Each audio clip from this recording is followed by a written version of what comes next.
Hello everybody, I'm Ernest. Well, today I'm going to install an inverter in my RV. You might have noticed in some of my videos where the lights go dim and then bright and so on and so on. So I'm assuming it's my inverter. As you know, in an RV, the inverter takes your AC power that's coming into your RV and convert it into 12-volt DC, which is what your lights run on, the fan on your furnace, and depending on your RV is other things too. Like my slide, I believe, is 12 volts. I don't remember everything that's 12 volts, but so I got the 89 series, and this one is WF8955. And it is a 55 amp inverter, and this is how it comes. I got this from Amazon. Man, I can't remember the price, $200 or a little over $200, and it looks similar to the one that's installed.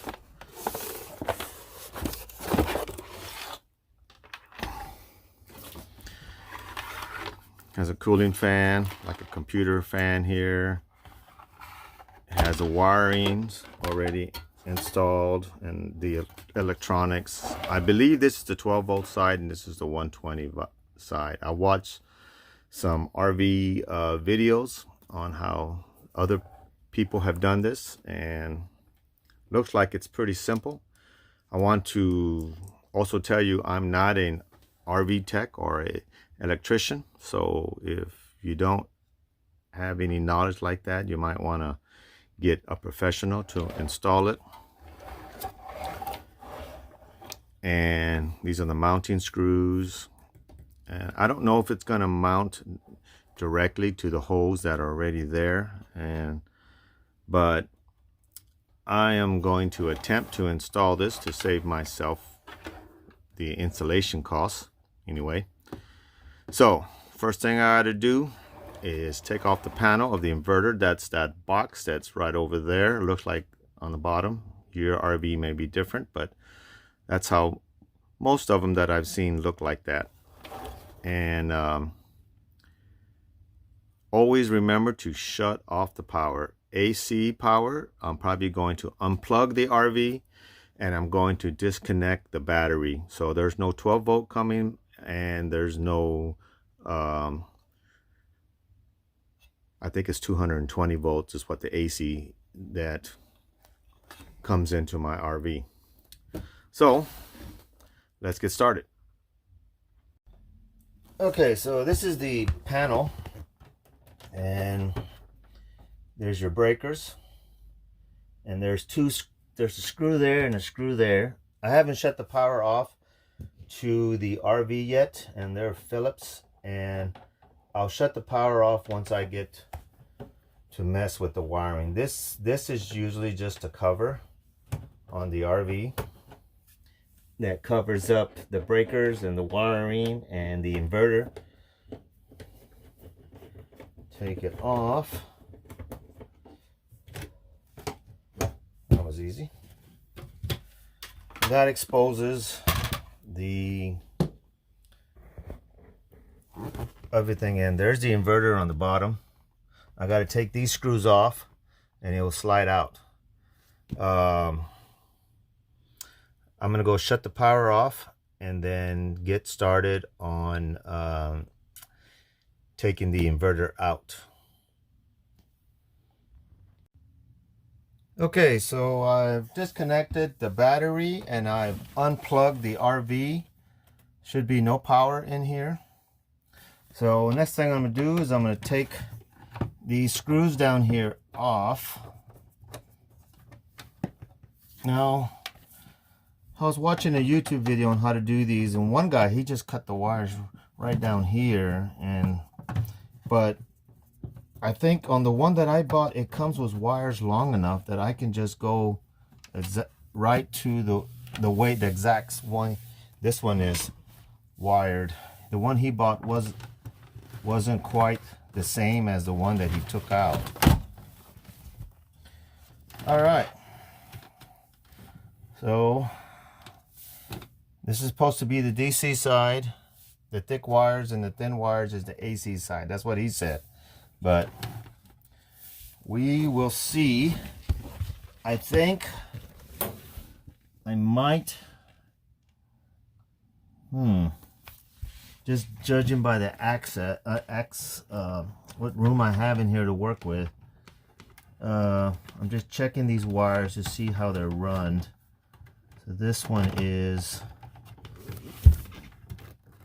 goes directly to a breaker, and then it splits off here. It's just like the one I bought. So this one goes to another breaker. Okay. So let me start with the AC side. I think what I'm going to do, because this green is just a ground, and this white is the neutral side, and the black seems to go to this middle breaker right here. All right, let's see if I do this right. It looks like it's an Allen set, an Allen wrench that goes in there, or a flat screwdriver. So let me try the flat screwdriver since I have it handy.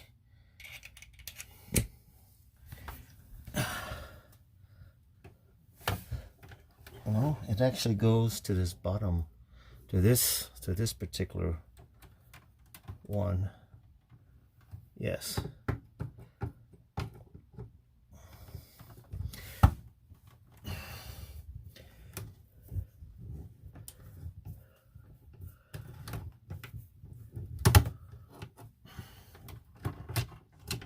Okay, so that's that. Then I'm going to release this wire nut. Okay, if you're not sure about the voltage, you can go ahead and get a voltmeter and check it just to make yourself more comfortable with doing it. The white one goes up here.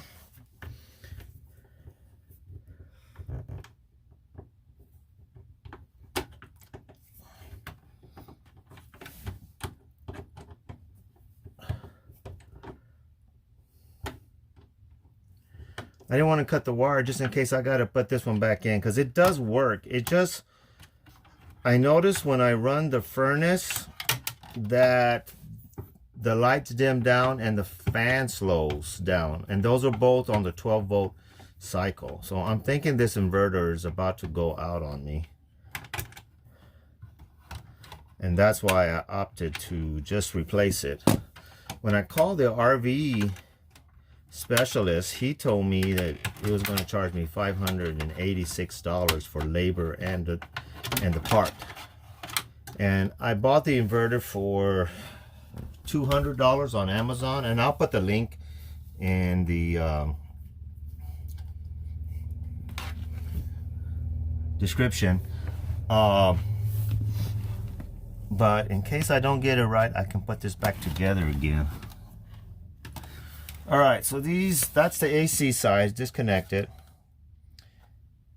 And now I got to, this part is going to be a little more tricky because of the access. There's no, I don't think if I take the box out, it's fully enclosed.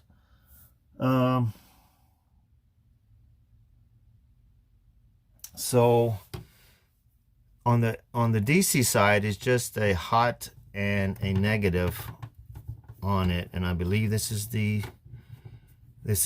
white side. I think it's negative, and the red one is this one right here. It's right below it. The trick is going to be to get it to go behind the board and connect. I wonder if I can remove the board somehow, but is very close. There's not very much room at all. So this might take a little finesse.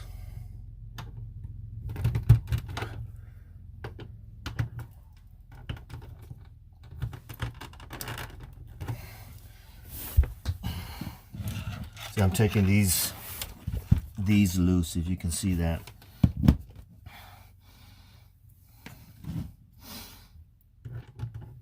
So those are loose. It's just a matter of getting the wire to actually come out. It really would be a lot easier if I could move this circuit board down somehow. I might have to see if I can do that without breaking this board. I don't want to break this board or break this plastic. This is an old RV. It's a 2007. I don't think it's ever been replaced. Let me shut the video off, and I'm going to continue to work this board and see if I can get it out of the way, because it's going to be really hard to get the wires out if I don't. I'll get back with you here in a little bit. So I started messing with the board and a piece of plastic broke off from somewhere. I don't even know. So I stopped that. So I would manage to get the red wire out. I just pulled it out from behind and it came out. So I guess that's the best method that I can see. Oh, look, it does move now a little bit more since I broke it. I broke something, a little tab or something. I don't know.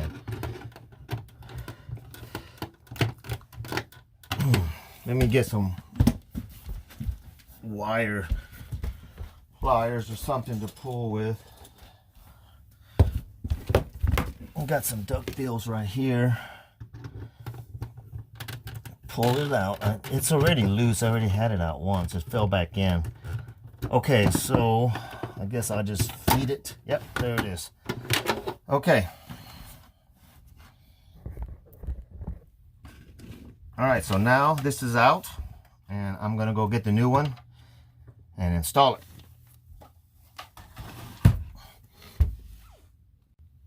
Okay, so I'm just doing a little test fit in here, and it fits in there. Takes a little finesse, but there it is. It's in there. I just lucked out and I got a direct replacement for the one I had. I guess the other YouTuber I saw doing this, the one he bought didn't fit. And I think that's kind of common. His was like a fully enclosed one.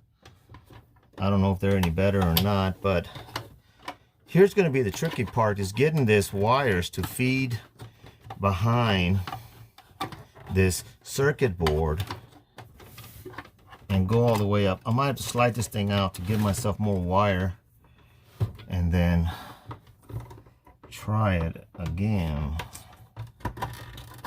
So I'm going to shut the video off again, and while I'm just going to be trying to fish this wire behind this circuit board and to come out on this side so I can attach them to these lugs. So I'll get back with you when I get that done. I don't think you want to see me squirming around here. Okay, it wasn't as hard as I thought, but these 12-volt wires are pretty thick. I don't know what gauge they are, but it's pretty thick, so they're not very flexible. But the red, or the positive, goes into this lug right here.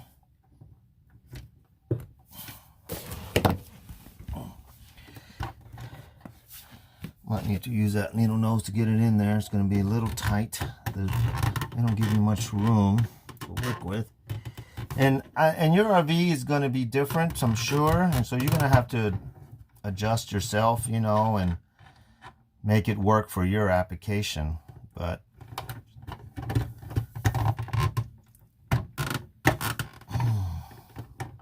now this new inverter, I don't know if it's better than other ones or not.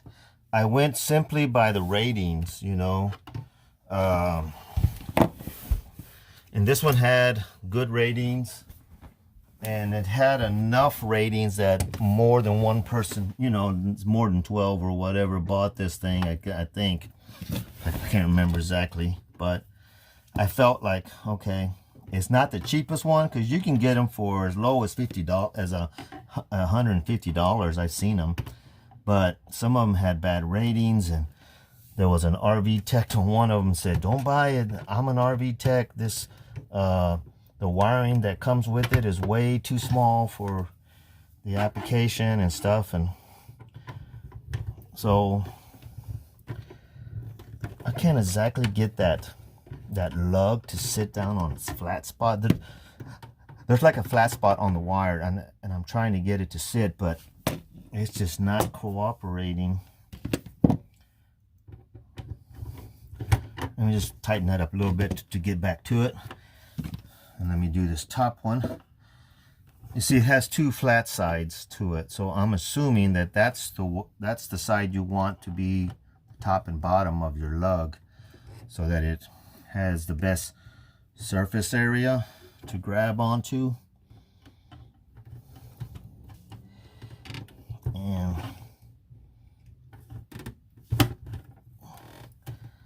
yeah, but if you don't feel comfortable doing something like this, you might want to call a professional and just, you know, pay the bucks.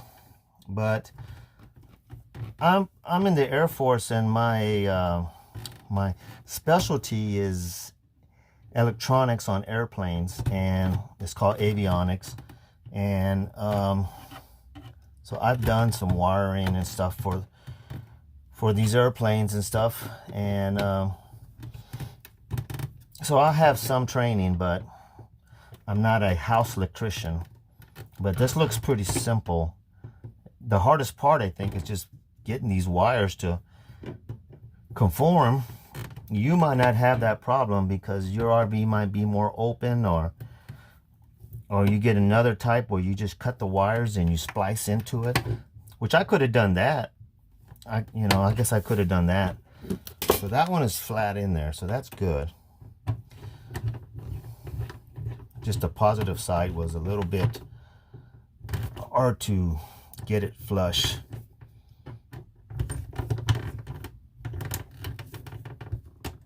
Okay, that's secured. Now, this positive one's being a little booger. I need to turn it this way, and then loosen it so that the flat spot can get.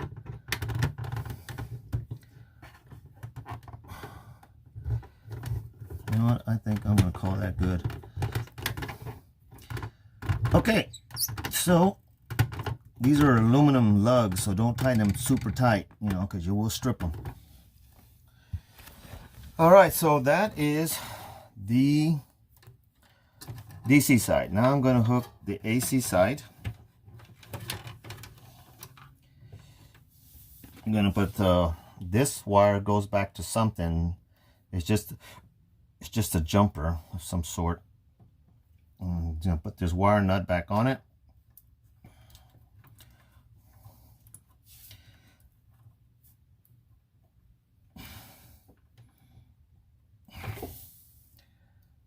Okay.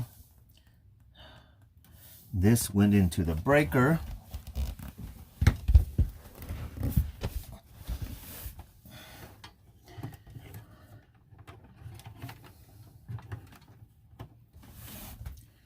I can see that's a shadow on this side. And it also has, no, it's not really a flat spot. I thought maybe it was, so this one can go any way. It's round. Let me see if that will work. Yeah, the RV tech said just buy it off of eBay, and he even sent me the link to buy it off of eBay, but I ended up buying it off of Amazon. Same exact thing. There's a bunch of manufacturers that make these inverters. Okay. Make sure these, I don't disconnect these.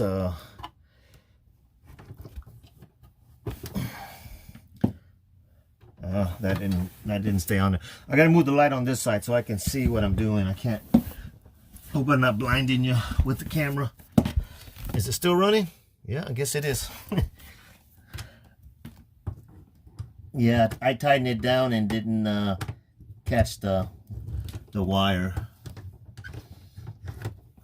So if you've never done one of these breakers have a screw. You back it up, then you stick the wire in the hole, but you got to make sure you put it in the hole right, so that it'll catch the lug, will catch the wire.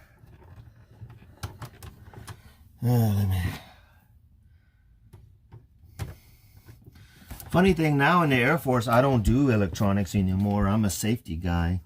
I'm a flight safety guy. So I probably shouldn't have mentioned that, because it's going to look like, so what is a safety guy doing dangerous electrical work he's not qualified for?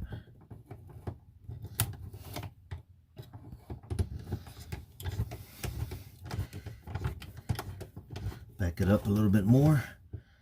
Maybe I cranked it down too low. Okay. Funny, you know, I don't know if I'll take this breaker out. Is this the breaker?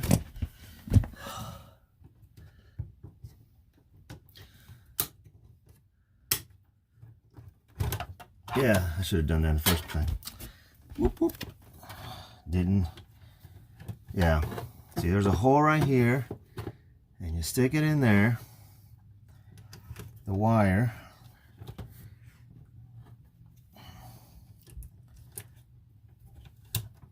Alright, and then you crank down on the screw, and that makes the connection.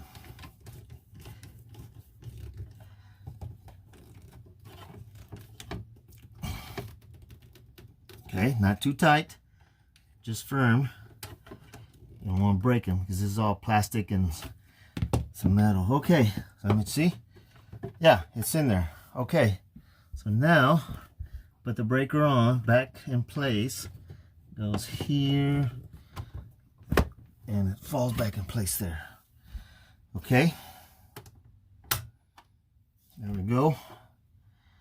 Now, that's the hard part. The rest of it's easy. It looks like it. Going to feed the neutral and the ground back around here. If you remember, the neutral went up to here on this terminal. So basically, for me, it was kind of plug and play.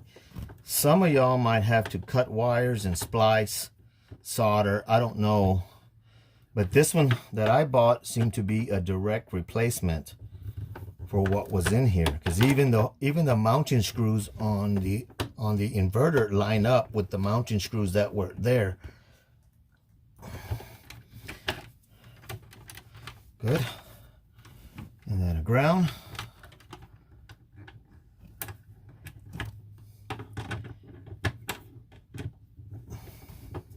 There's all kind of choices, and they all have the same part number, but they don't look alike. I noticed that these WF8955s, there's several ones. Some are enclosed, some look different, some have short wires, long wires. I guess it just depends. I just got one that looked the closest to what I have. All right, so there we go. And see, mine even mounts up, so I did a good job in choosing this one, just well, as long as it lasts and it works.